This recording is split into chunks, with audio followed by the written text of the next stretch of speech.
Très chers compatriotes, nous voici pour la troisième fois au rendez-vous de l'histoire. La première fois, ce fut en ce beau jour du 30 juin 1960. Dans l'allégresse générale, notre pays accédait à la souveraineté nationale et internationale. Mais ce fut également le début de la difficile naissance d'une nation et l'apprentissage laborieux de l'exercice du pouvoir. La seconde fois, le 24 novembre 1965, l'anarchie s'installait partout dans le pays. Lentement mais sûrement, les luttes fratricides accablaient notre peuple. Devant le chaos et la division qui menaçaient d'éclatement les fondements même de l'État, une poignée de vaillants fils du pays, dans un élan de sursaut patriotique, décidèrent d'infléchir le cours de l'histoire de notre pays. Aujourd'hui, 24 avril 1990, enfin,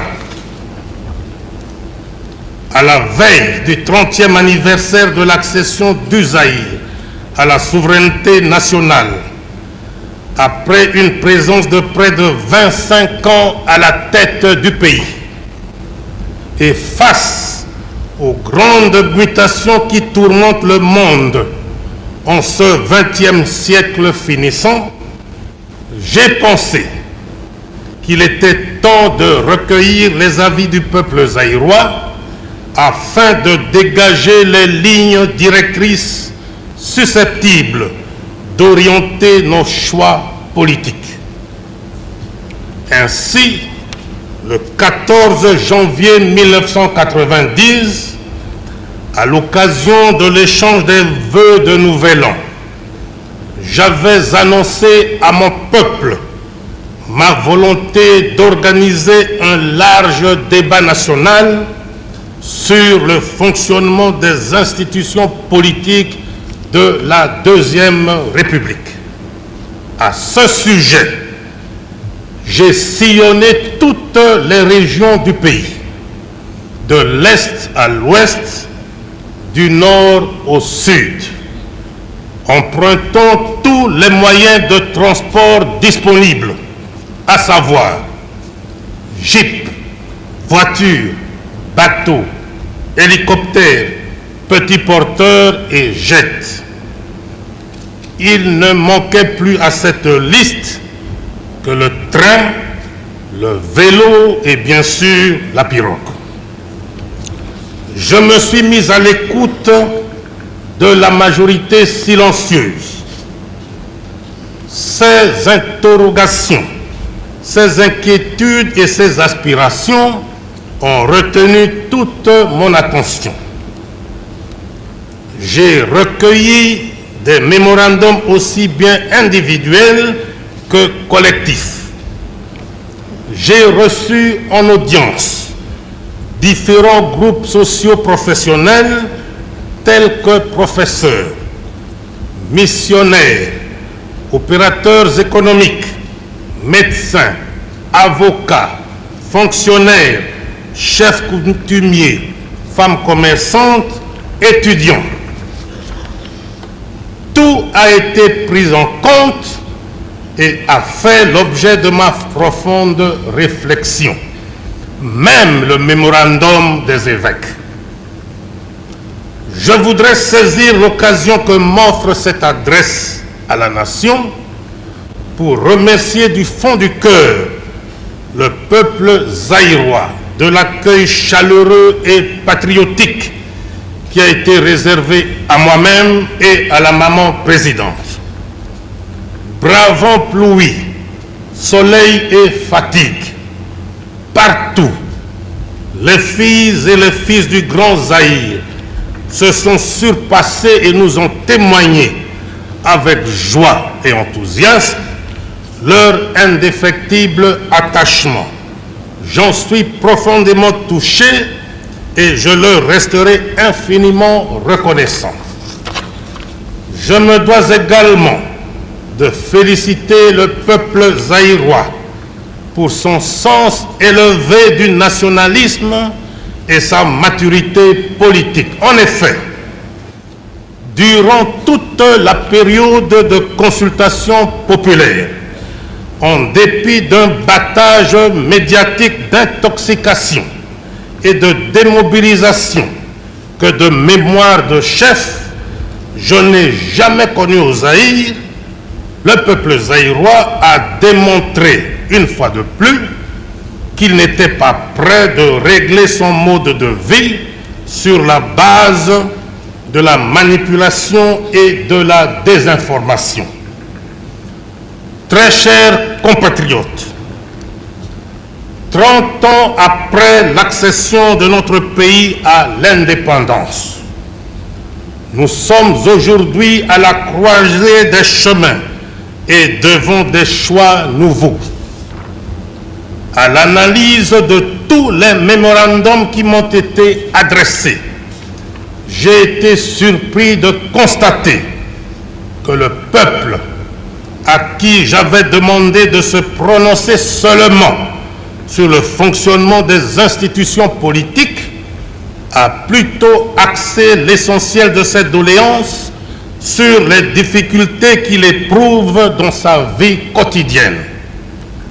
Ainsi, au plan social, on pourrait retenir notamment la dégradation des infrastructures sociales, hôpitaux, écoles, universités, édifices publics. À cela, il faut ajouter la vétusté des formations médicales, la carence en équipements et en médicaments, l'insuffisance du personnel médical, la surpopulation dans les salles de cours ainsi que dans les résidences universitaires et les internats, la modicité des rémunérations des agents de l'administration publique, le sous-emploi des cadres universitaires, certains abus qui se commettent par-ci, par-là. Au plan économique, il m'a été signalé, entre autres, la dégradation des voies de communication, routes, voiries, télécommunications, le poids de la fiscalité et de la parafiscalité, les tracasseries administratives, les invendus dans les collectivités rurales, la détérioration des termes de l'échange du paysan, l'insuffisance d'énergie électrique dans certaines régions du pays. De l'examen de ces mémorandums, j'ai été heureux de constater que le peuple n'a pas remis en cause un certain nombre d'acquis. En effet, de Bukavu à Matadi, de Lubumbashi à Kisangani, partout, c'est l'affirmation de l'identité nationale et la sauvegarde de l'unité, le souci de l'intégrité territoriale et la préservation de la paix retrouvée. Au-delà de ces acquis incontestés, le peuple exige des changements importants au niveau des cadres, des institutions ainsi que du fonctionnement de celles-ci. Très chers compatriotes, pour en revenir à la question fondamentale que j'ai posée le 14 janvier 1990 sur le fonctionnement de nos institutions politiques, en dehors de toute considération économique ou sociale, la réaction de mon peuple ne s'est pas fait attendre. Dans l'ensemble, le bilan politique de la consultation populaire selon le rapport qui m'a été présenté par le Bureau national de coordination, indique qu'au total, 6128 mémorandums ont été enregistrés et analysés jusqu'au 21 avril 1990. En vous signalant que, d'une part, plus d'1 million de Zaïroises et de Zaïrois ont pris part à ce débat national et d'autre part, les compatriotes résidant à l'étranger ont également apporté leur contribution à travers 116 mémorandums. Sur les 6128 mémorandums reçus, 5310, soit 87%, ont proposé des réformes en profondeur au sein du mouvement populaire de la Révolution. Cependant, deux tendances se sont dessinées clairement. La première estime que le MPR doit demeurer le parti unique, mais certains de ses organes doivent disparaître. Il s'agit principalement du comité central, du bureau politique et du conseil consultatif permanent pour le développement. La même tendance estime également que le secrétariat général et les branches spécialisées du MPR doivent être dissous. La deuxième se prononce pour la réduction sensible des organes et des effectifs des hommes qui les composent. Cette tendance a également suggéré que le mouvement populaire de la Révolution, à tous les niveaux, fasse appel à des hommes nouveaux. En revanche, 818 mémorandums, soit 13%, se sont clairement exprimés en recommandant vivement l'instauration du multipartisme. Outre le choix porté sur le maintien du monopartisme ou sur l'instauration du multipartisme, l'analyse des mémorandums a également permis de déceler d'autres préoccupations du peuple que voici. 1.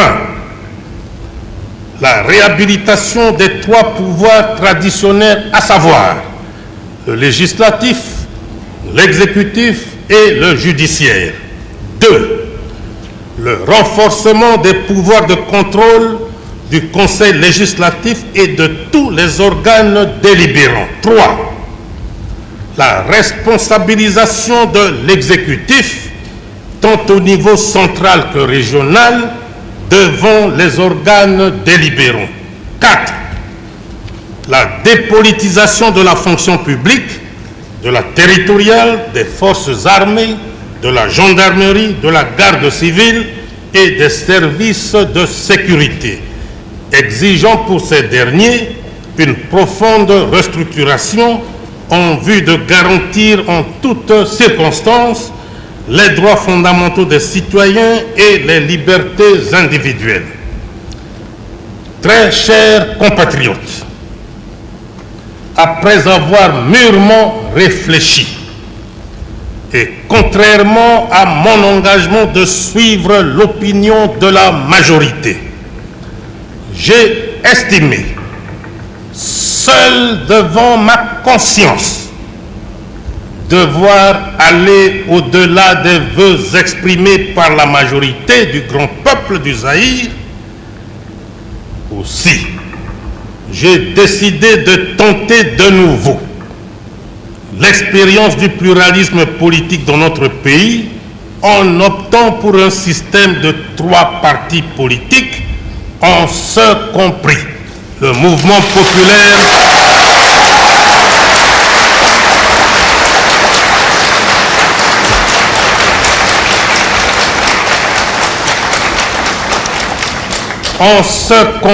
le mouvement populaire de la Révolution, avec à la base le principe de la liberté pour chaque citoyen d'adhérer à la formation politique de son choix.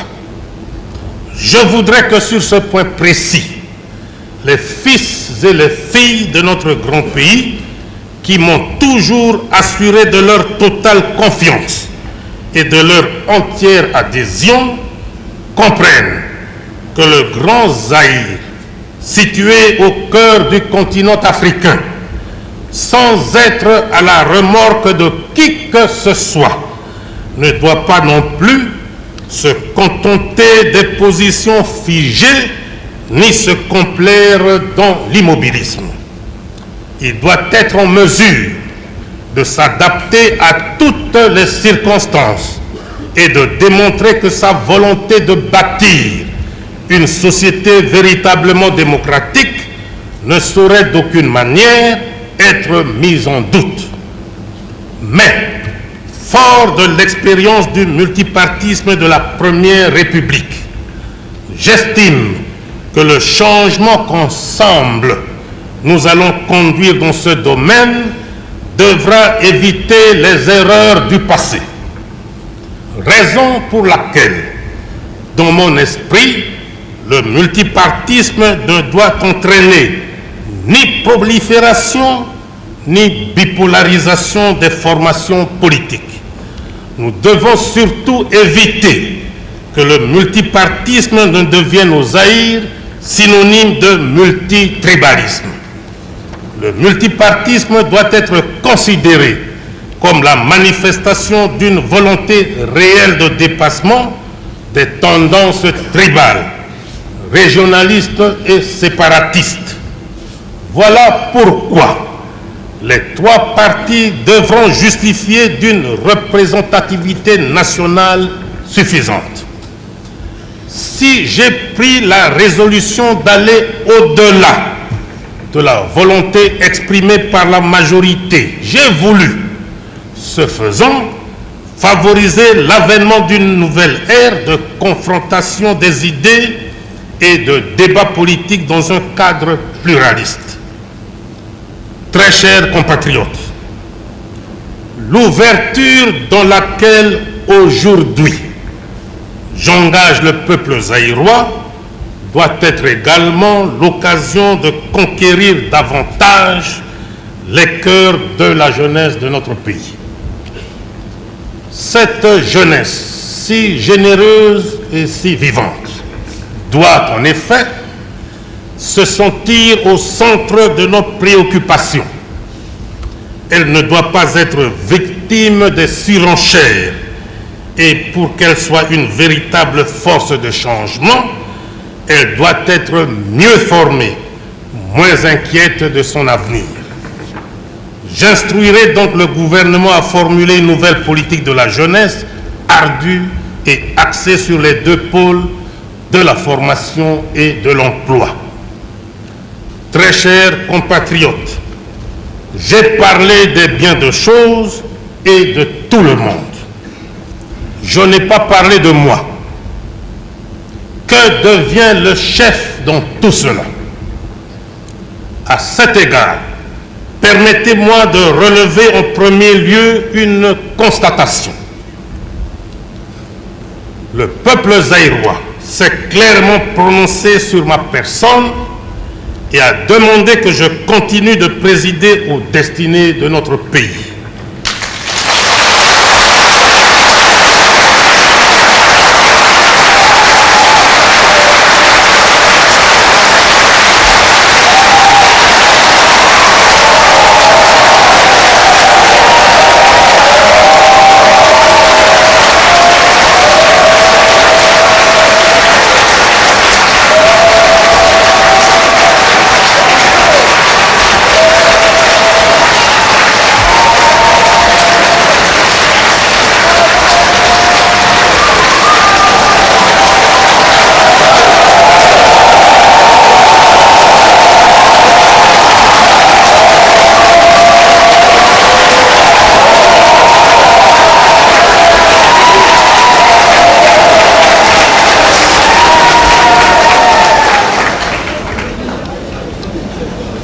Je voudrais remercier mon peuple pour cette expression incontestable de confiance renouvelée. dans le nouveau paysage politique zaïrois, quel sera le nouveau rôle du chef? Le chef de l'État est au-dessus des partis politiques. Il sera l'arbitre. Mieux,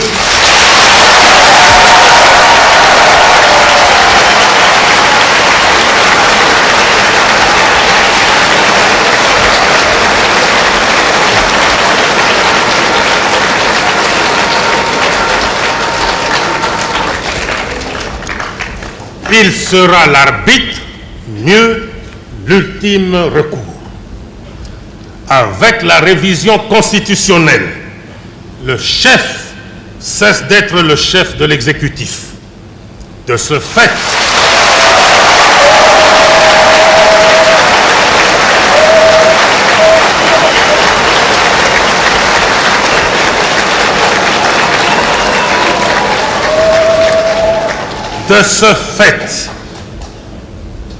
il ne pourrait être soumis ni à la critique, ni au contrôle du Conseil législatif.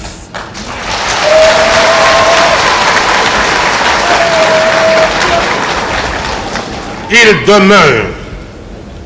demeure le garant de l'indépendance nationale, de l'intégrité territoriale et constitue le dernier rempart de la nation.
Les fils et toutes les filles de notre pays, membres ou non d'un parti, doivent se reconnaître en lui. Et quoi qu'il arrive, en sa qualité de chef, se situant au-dessus de la mêlée, il s'engage à demeurer le dénominateur commun, c'est-à-dire le rassembleur, le pacificateur et l'unificateur.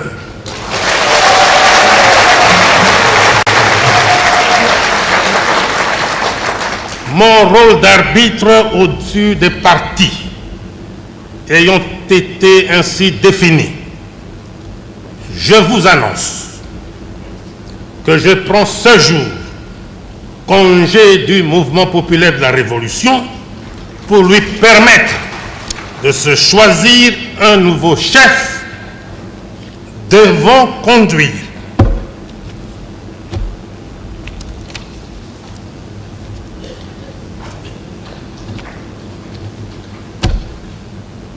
Comprenez mon émotion.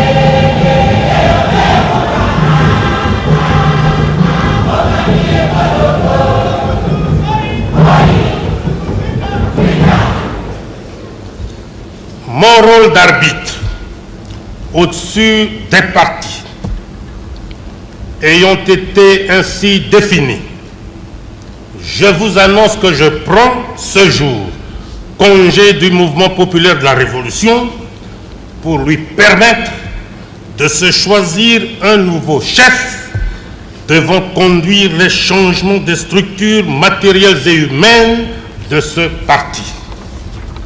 Très chers compatriotes, j'ai un dernier mot sur certains aspects qui pourraient paraître secondaires et qui concernent la démarche et les usages politiques que nous avons créés et vécus ensemble. Dans notre élan révolutionnaire, tout à fait légitime, et à un moment précis de cette révolution, nous avons été amenés à adopter dans notre langage politique et institutionnel certaines dénominations qui aujourd'hui risquent de nous mettre en porte-à-faux avec les nouvelles options que nous venons de prendre, fondées sur notre souci de plus de liberté et d'adaptation à l'universalité. C'est ainsi que vous aurez remarqué que tout au long de mon propos, je n'ai pas utilisé les termes citoyennes, citoyens, militantes, militants, me disant que peut-être certaines filles, certains fils, voire certains collaborateurs voudraient bien revenir au vocable plus universel que vous connaissez tous. Excellences, mesdames, mesdemoiselles, messieurs, à dater de ce jour, les choses étant ce qu'elles sont, c'est-à-dire telles que je les ai clairement définies, je dois vous dire que je ne me sentirai en rien gêné d'appeler le premier commissaire d'État et le commissaire d'État, premier ministre et ministre, le Conseil législatif et les commissaires du peuple, l'Assemblée nationale et les honorables députés. Dans le même contexte politique précédemment décrit, nous nous sommes imposés une tenue nationale comme il en existe dans beaucoup d'autres pays. Chez nous, elle s'appelle l'abacos. Cependant, tout en le maintenant comme tenue nationale, j'estime que dans ce domaine également, chaque Zaïrois aura à faire usage de sa liberté. Usant de la mienne, je me dois de préciser que vous ne me verrez pas en cravate. Mon choix ayant été fait en février 1972, je me sens très bien dans ma peau de nationaliste zaïrois.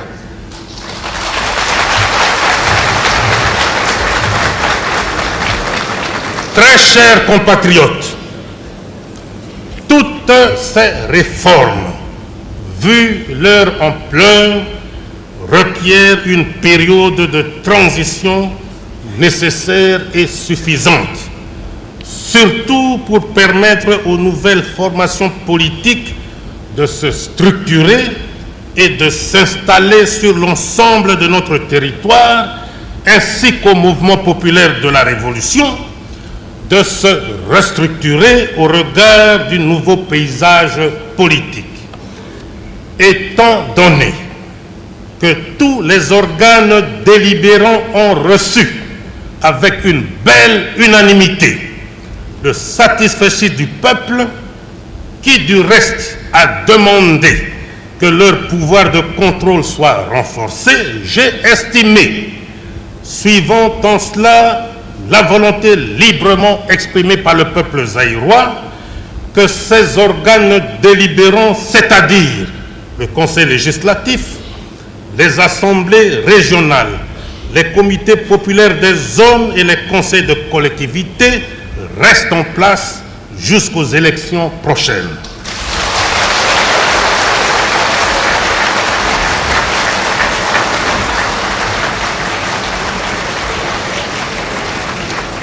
En ce qui concerne l'actuelle équipe de l'exécutif, après l'énoncé de toutes ces mesures, elle est réputée démissionnaire et chargée d'expédier les affaires courantes.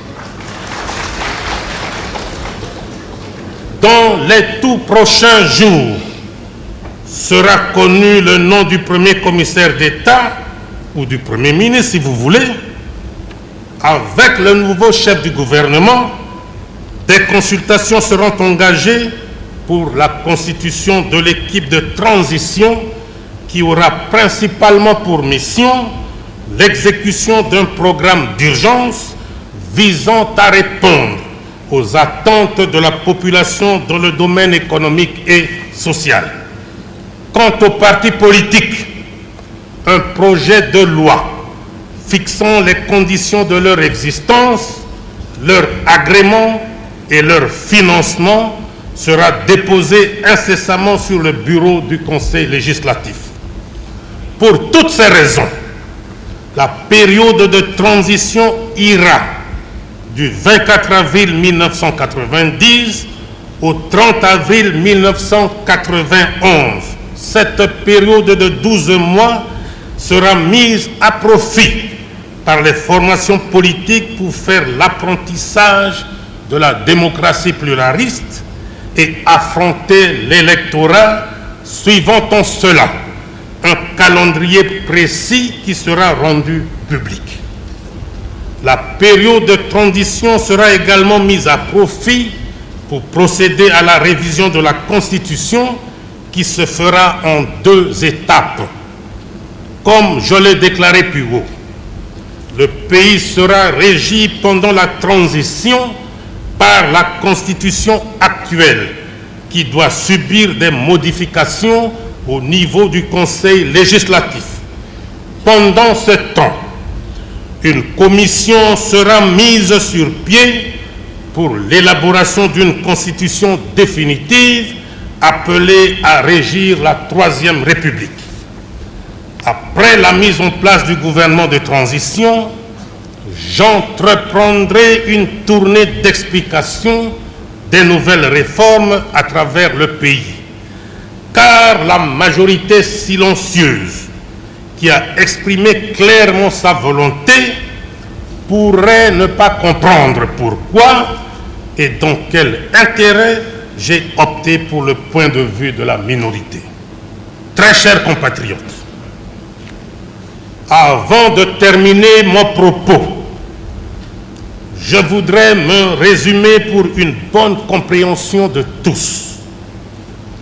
À dater de ce jour, mardi 24 avril 1990, tirant les enseignements de la consultation populaire à laquelle avaient pris part plus d'1 million de Zaïroises et de Zaïrois et d'où sont sortis 6128 mémorandums, j'annonce solennellement au peuple zaïrois 1. L'introduction du multipartisme à 3 au Zaïre, l'abolition de l'institutionnalisation du mouvement populaire de la Révolution avec comme conséquence la suppression de son rôle dirigeant, la séparation nette entre le parti et l'État, la réhabilitation des 3 pouvoirs traditionnels, à savoir le législatif, l'exécutif et le judiciaire, comme les seuls organes constitutionnels. La dépolitisation de la fonction publique, de la territoriale, des forces armées, de la gendarmerie, de la garde civile et des services de sécurité. L'instauration d'un pluralisme syndical. 2. La désignation d'un premier commissaire d'État. 2. La désignation d'un premier commissaire d'État ou premier ministre, si vous voulez, suivi de la formation d'un gouvernement de transition. 3. La révision de l'actuelle Constitution en vue de l'adapter à la période de transition qui s'instaure. 4. La mise sur pied d'une commission chargée d'élaborer la Constitution de la 3e République, Constitution qui sera sanctionnée par un référendum populaire. 5. L'élaboration enfin d'un projet de loi devant régir les partis politiques dans notre pays et organiser leur financement.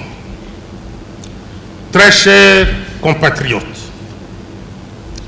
ce mardi 24 avril 1990, une page nouvelle de l'histoire politique de notre pays vient de s'ouvrir et je me permets de nourrir des grandes espérances sur l'avenir de nos institutions, prémisse de tout progrès.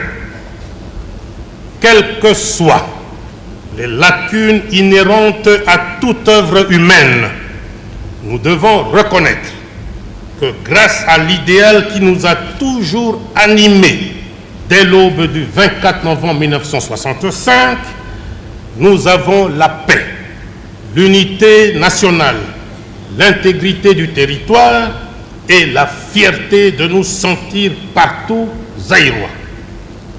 Voilà le nouveau visage du Zaïre. Voilà le Zaïre de la Troisième République qui prend naissance aujourd'hui et que nous voulons grand et prospère. Ce Zaïre, nous devons le bâtir ensemble pour relever un défi digne du troisième millénaire vers lequel va nous conduire la Troisième République.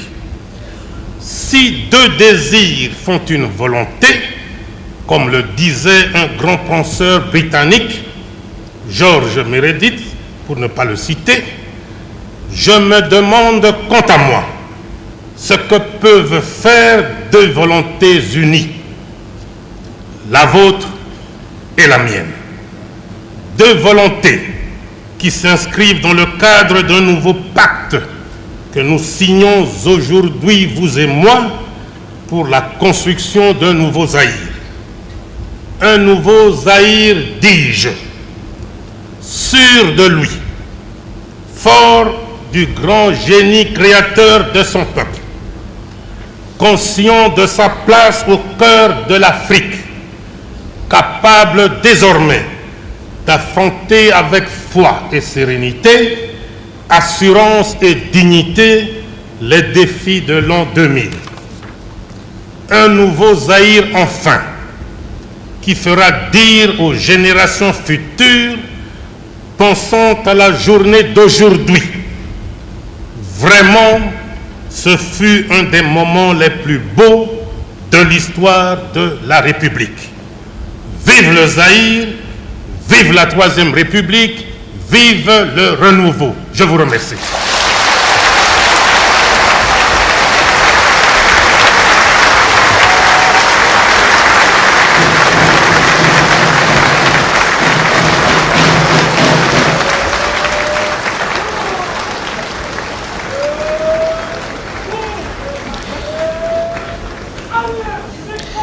Chers amis téléspectateurs, vous venez donc là de vivre avec nous un moment historique.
Chers téléspectateurs, nous n'avions vraiment pas tort de vous dire au début de ce reportage que nous avions réellement rendez-vous avec l'histoire aujourd'hui. Le président fondateur vient de nous donner donc raison. Le maréchal Mobutu Sese Seko vient donc de signer un nouveau pacte avec son peuple pour un nouveau départ de notre pays, la République du Zaïre. Aujourd'hui, 24 avril 1990, salue donc le renouveau dans notre pays. Le renouveau qui s'appelle le 3e République, c'est un jour vraiment historique et nous retiendrons que le maréchal Mobutu Sese Seko, président de la République du Zaïre, a rendu un hommage déférent à la révolution et donné un satisfecit à tous ses acquis. Avant que nous fassions un commentaire au niveau de la rédaction française, je vais rapidement demander à la rédaction en langue nationale d'être très bref, mais de dire l'essentiel, parce que nous devons tous nous rendre maintenant à la pagode présidentielle pour la conférence de presse du maréchal Mobutu Sese Seko, président de la République du Zaïre. Bapangi ya Luzolo awa na kati ya cité ya parti Ansele mambu yonso ya metubama yame kuakana befilo nyonso belokele na lukufu beno mufana zabisa benoti maréchal Mobutu Sese